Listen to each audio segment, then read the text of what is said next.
Hey, I'm Alvaro, and today we're gonna talk about how politics are dividing us and what can we do about it. It is a fact that politics have divided us recently between Trump supporters or Republicans, conservatives, however we want to pose it, and Democrats and liberal media that wants to say that Trump and the conservative movement is like all devilish and evil and stuff.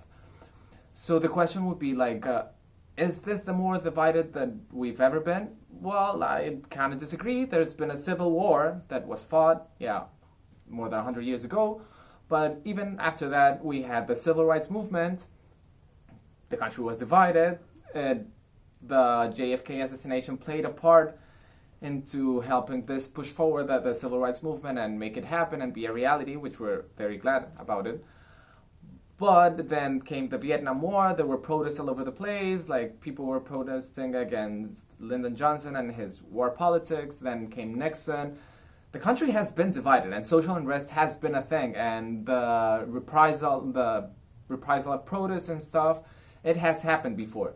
So this has happened before, and what we can learn from the past, if we think about it, is we can still be reconciled. However, it's not an easy path. There's something to think about, and it's the rhetoric that has been used by both ends. And by both ends, I don't mean just the politicians or the media that's pro one side or the other.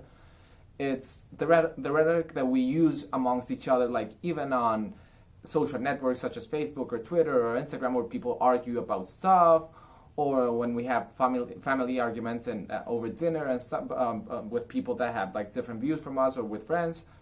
It's not a nice thing to do. What is nice to do and how we should approach it and how we should reconcile with each other and actually have a better place to live in is if actually we could de-escalate the language, stop calling names to the other people like you're an idiot and stuff.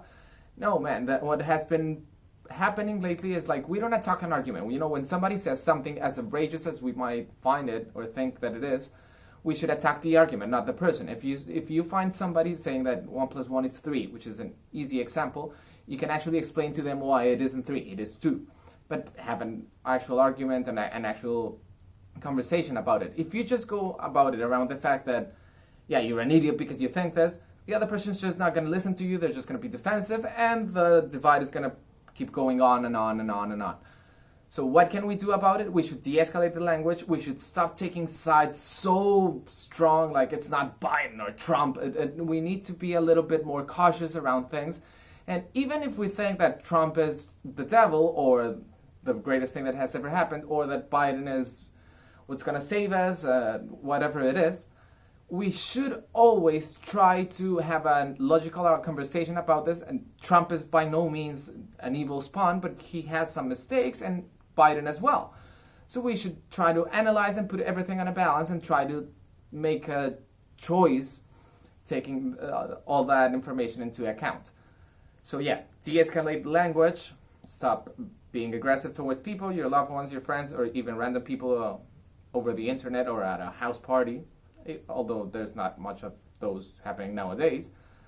But yeah, it's upon us to stop getting the politics to divide us, because they've been doing it, and try to reconcile with each other and have a better place to live in. If we have a conversation, disagreements are good because they help us question stuff and actually build a better tomorrow, a better society, a better everything. But fighting and even the rhetoric with the language, and when it gets so violent, it can evolve into actual acts of violence, and it has happened. It has happened in the protests, and it has happened in killings that like the Charlottesville one.